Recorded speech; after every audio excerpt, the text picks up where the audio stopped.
সমসাময়িক রাজনীতির মাঠে গণভোটের মাধ্যমে জুলাই সনদের বাস্তবায়নের পাশাপাশি আলোচনায় আরপিওর ২০ অনুচ্ছেদের সংশোধনী, যেখানে জোটবদ্ধ হলেও নিজ দলের প্রতীকে ভোট করার বিষয়ে বলা আছে।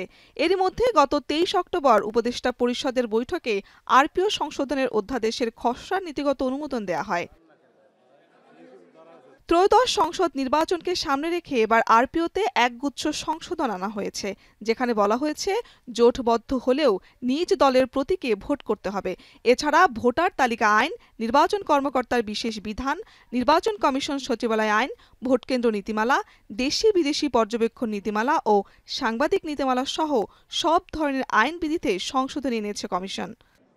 সংশোধিত আরপিওকে জামায়াত ও এনসিপির পাশাপাশি স্বাগত জানিয়েছে ইসলামী আন্দোলন বাংলাদেশ। দলের মুখপাত্র বলেন, প্রতিটি রাজনৈতিক দলের নিজস্ব সক্রিয়তা ও আদর্শ নিয়ে নির্বাচনে অংশ নেওয়া উচিত। প্রত্যেকটা দলের আলাদা আইডিওলজি আছে।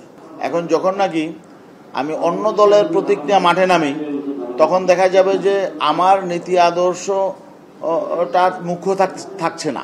নিজের প্রতীক বিসর্জন দিয়ে আরেকজনের প্রতীক নিয়ে নির্বাচন করা, এটা তো নিজের দলকে ছোট করা।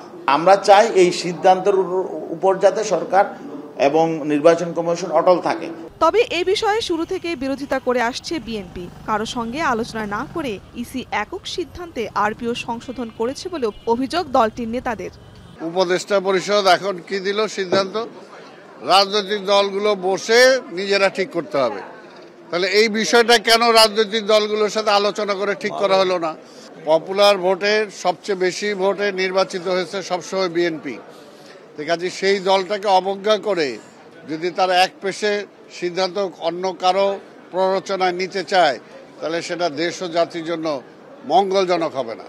সংশোধিত আরপিও নিয়ে নিজেদের অসন্তুষ্টি জানিয়ে বিপ্লবী ওয়ার্কার্স পার্টি সকালে ইসি কার্যালয়ে প্রধান নির্বাচন কমিশনারের সাথে সাক্ষাৎ শেষে দলটির সাধারণ সম্পাদক নতুন আইনে নির্বাচনী জামানত দ্বিগুণ করা এবং নির্বাচনকালীন একজন প্রার্থীর খরচ ৬০ লাখ টাকা করার তীব্র সমালোচনা করেন।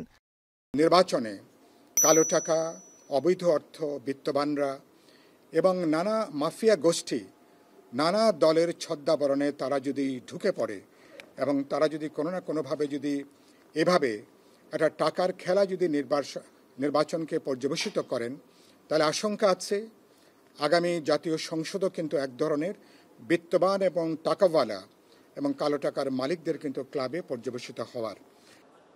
তবে বিশেষজ্ঞরা বলছেন, আরপিও সংশোধনে জোট মনোনীত প্রার্থীকে নিজ দলের প্রতীকে ভোট করার বিধান যৌক্তিক মনে হলেও এতে ক্ষতিগ্রস্ত হবে বড় দলগুলো। বড় দলের জন্য এটা ক্ষতির কারণ হতে পারে আর কি। কারোর জন্য ক্ষতির কারণ হবে, কারোর জন্য লাভের কারণ হবে। যে দলগুলোর ভিতরে সাংগঠনিক শৃঙ্খলা বেটার, তাদের জন্য এটা সমস্যা না। কিন্তু যে দলে সাংগঠনিক শৃঙ্খলার অবস্থা দুর্বল, তারা এর দ্বারা ক্ষতিগ্রস্ত হওয়ার সম্ভাবনা থাকতে পারে আর কি।